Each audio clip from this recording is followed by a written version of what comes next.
Catholic family. Saint Martin de Porres.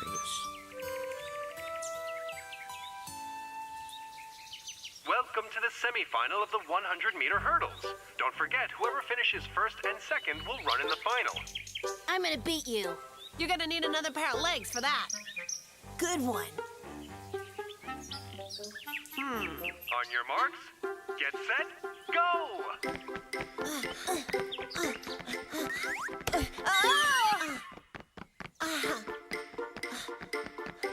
I won! How'd you like that?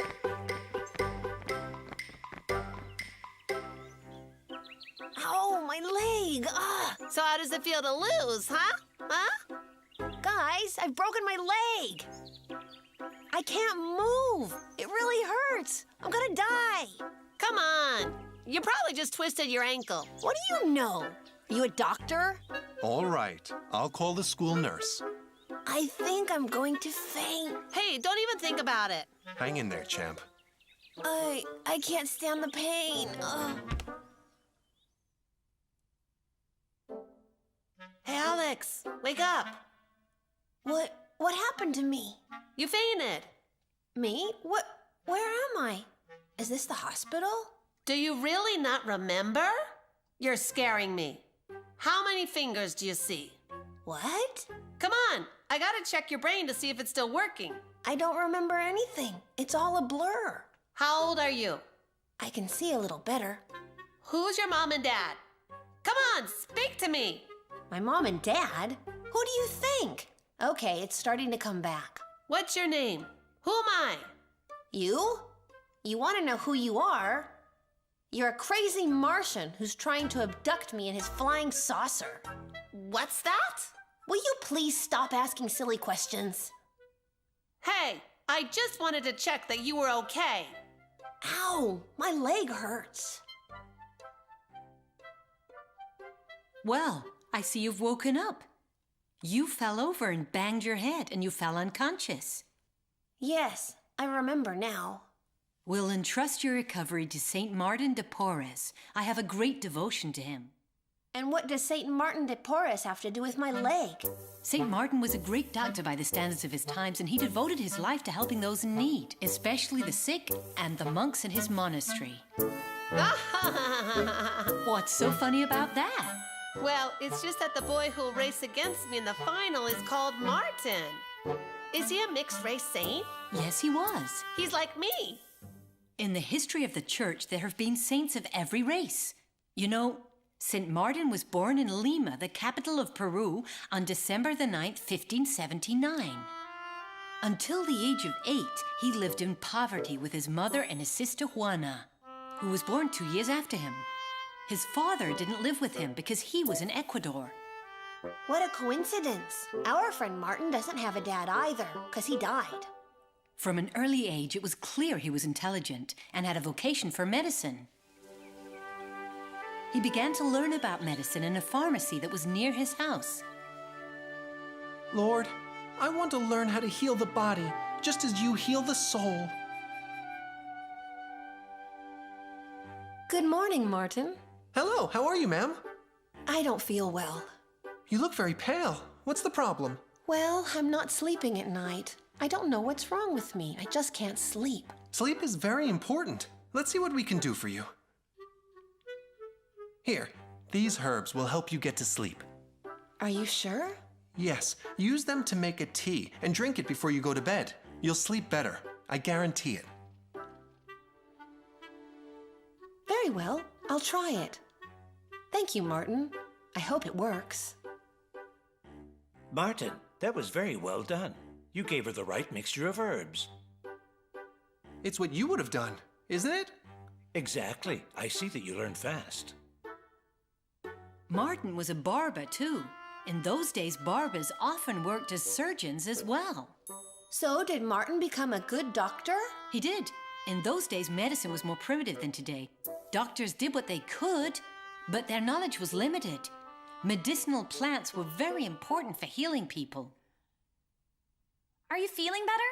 I can't believe you fainted. What were you thinking? Hey, Sarah, come and listen to the story of Saint Martin de Porres. It's really interesting. I can't. I have to make my bed and wash the breakfast dishes. What? Are you serious?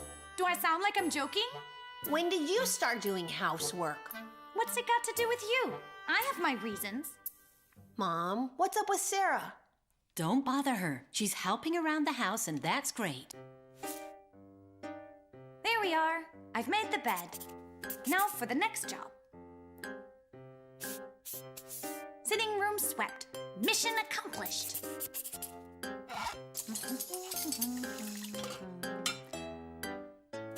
And the dishes. And that's everything. Ready to lose tomorrow? What's your problem? You looking for a fight? Is that all you can say? Our fight will be on the running track. I'm gonna finish way ahead of you. We'll see about that. I'm the fastest runner in the school. Careful you don't wear yourself out bragging about it. Yeah.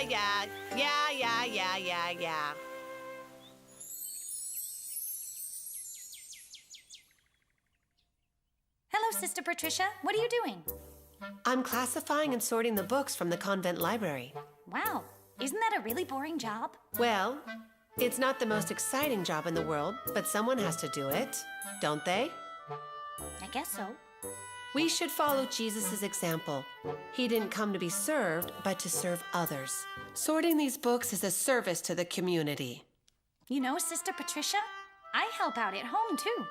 So do I. I note down everything I've done. Really? I don't do that.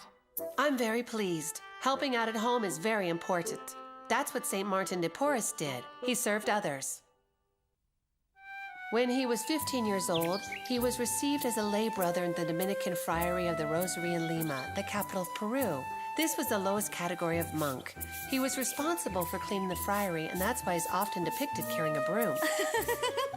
They could have called him Friar Broom. Well, they could. And St. Martin probably would have thought it was very funny because he had a great sense of humor.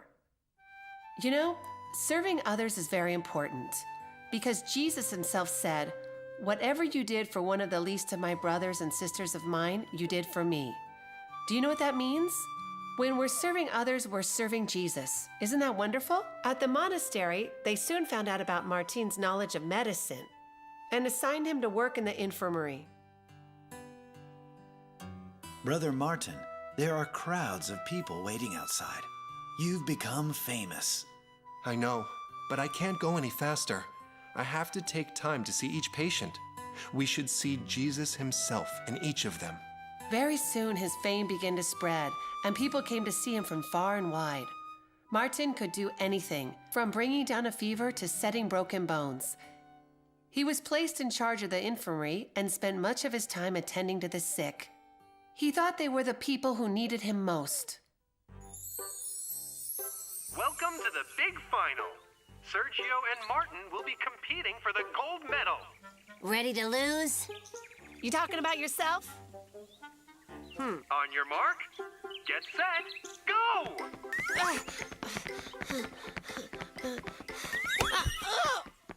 Yeah! It's not fair! And the winner goes to congratulate the loser! Just leave me alone. Okay, Sergio, whatever you say, you can stay there. Martin is our new champion.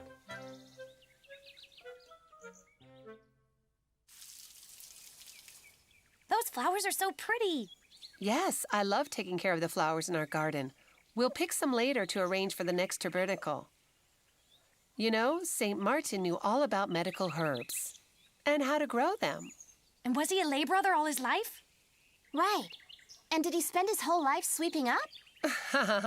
No, he didn't. You see, at that time, the friary was having serious financial problems. They didn't have any money? That's right. Father Prior, I want you to sell me as a slave. But, Brother Martin, what are you talking about? Well, you see, I know that the friary needs money. And, as I am mixed race, I thought that you could possibly sell me as a slave and get a good price for me.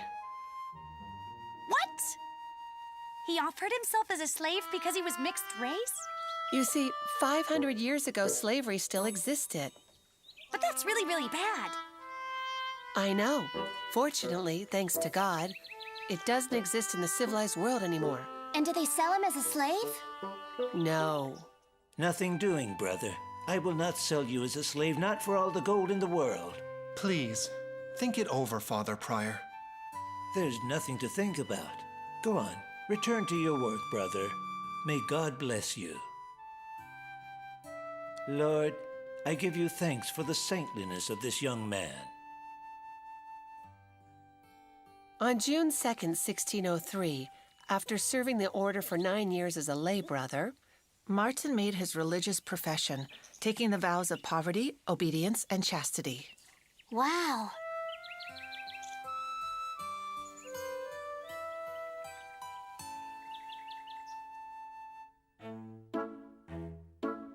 Hey, are you still mad? what do you think? You can't spend the rest of your life shut up in your bedroom. You'll have to go outside eventually. What?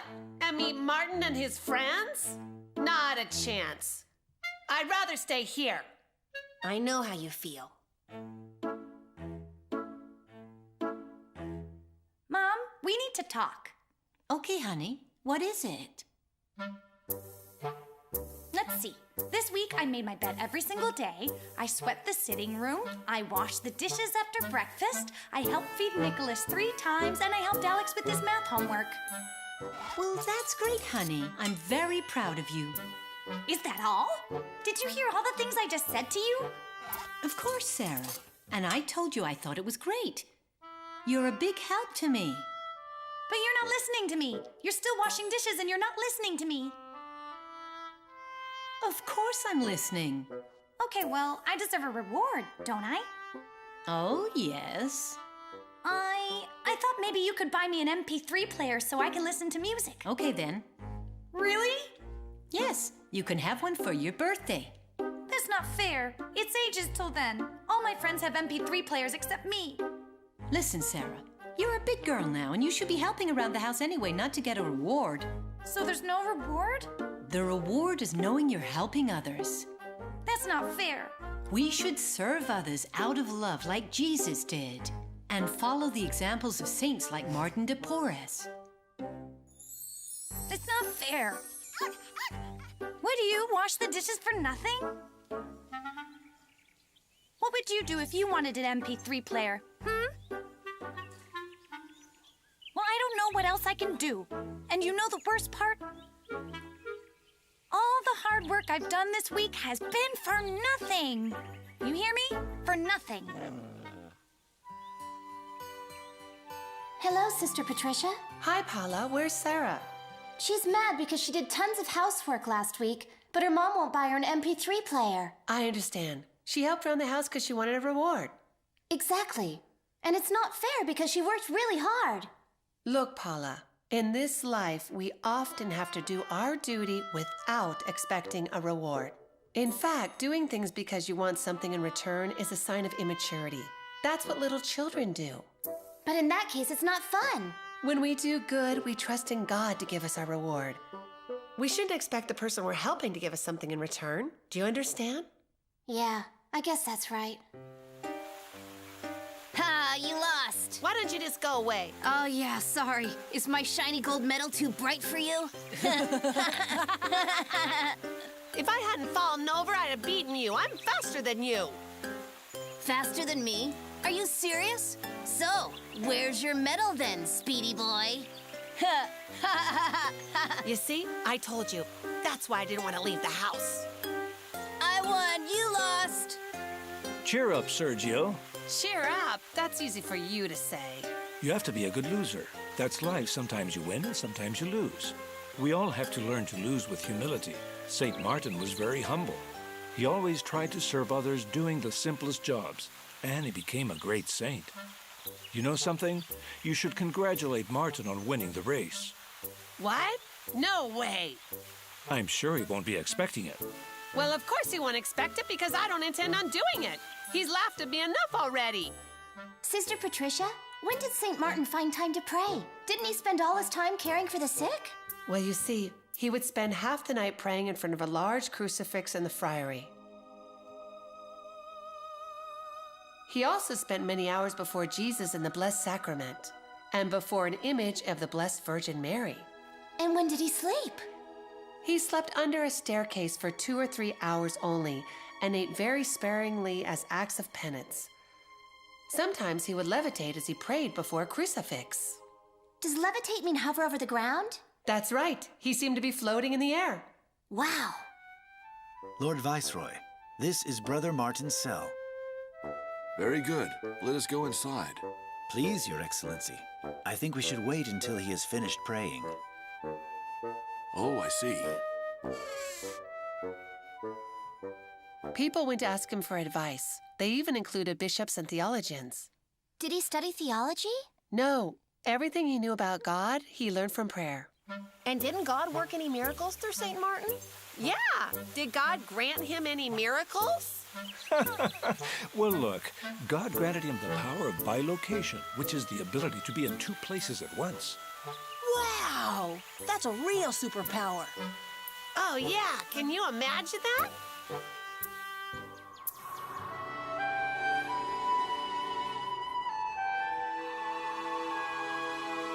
That would be awesome. I want superpowers like that. Me too. The power of bilocation is only possible through the grace of God. It's extremely rare. Martin was a great saint and God granted it to him.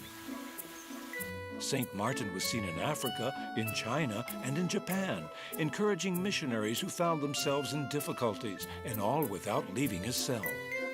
That would be cool. Traveling for free. He was also seen arriving at the homes of many sick people without leaving his cell. But how?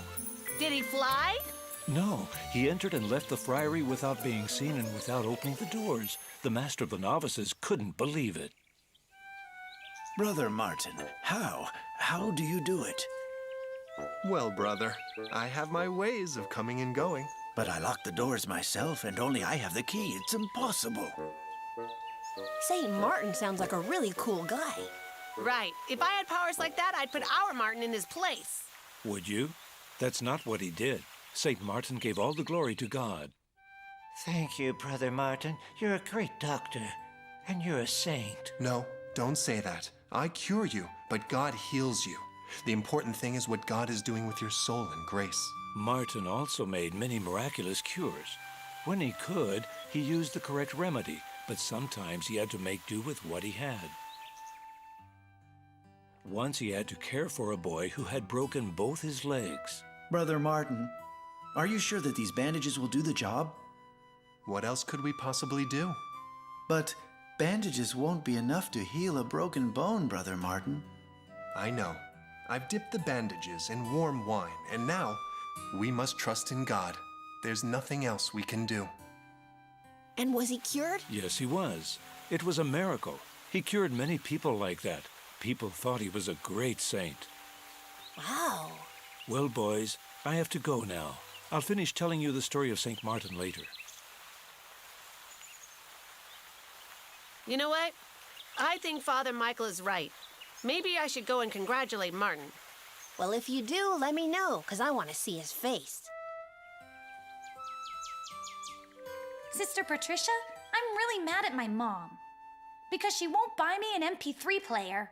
You know, Sarah, you should help out at home because serving others is a sign of maturity and our love of God. Well, it's not fair. Now, have you never thought about all the things your mom does for you? She carried you in her womb for 9 months. She went through the pain of childbirth. She fed you. She carried you when you were sick. She dressed you. She changed your diapers. She woke you up at night when you were crying. Yeah, I guess. You guess? And she did all that out of love without asking for anything in return. Oh. You know, that's true. I never thought of that. And she still does it all out of love.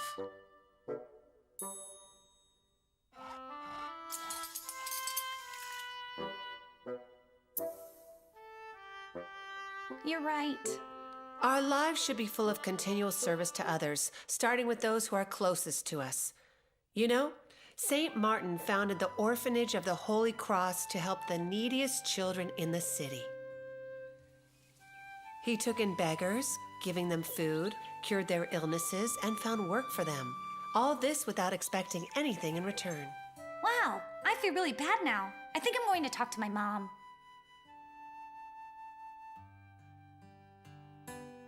Mom? What is it, Sarah? I have something really important to tell you. Yes? I'm all ears. Thank you. Thank you? What for? For everything you've done for me since I was born. But Sarah, you don't have to thank me for that. I know, but I think that all of us in this house need to thank you sometimes for everything you do for us. I do it with all my love because I want you to be happy. Hi there, Martin. Hey, look who it is. Mr. Second Place. You mean the one who lost? Okay. I get the message. I've just come to congratulate you on winning the race. What? I mean it. Congratulations. Are you trying to be funny? Hey, do you think it's easy for me to say this? Do you really mean that? Yeah, I do. What's fair is fair. I don't know what to say. Thanks, Sergio. You proved you're a good sport.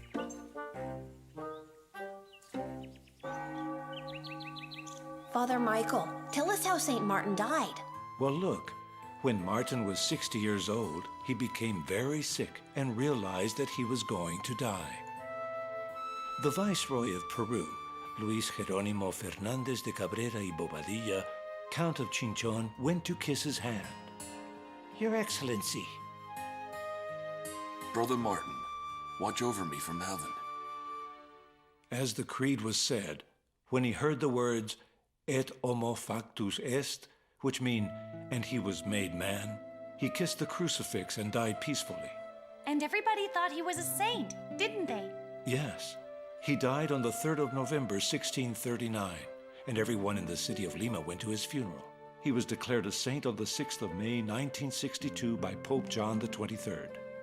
Was he made a saint because he dedicated his life to serving others? That's right. We should all follow St. Martin's example and try to become saints like him.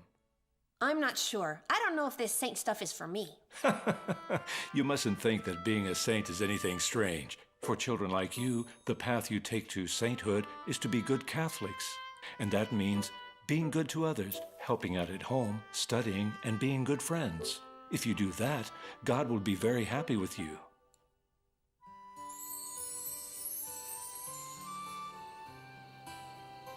Lord, I ask you to help me serve others just like St. Martin de Porres did, starting with my family and without expecting anything in return. Lord, you led St. Martin de Porres by a life of humility to eternal glory. May we follow his example and be exalted with him in the kingdom of heaven. Grant this through Jesus Christ our Lord. Amen.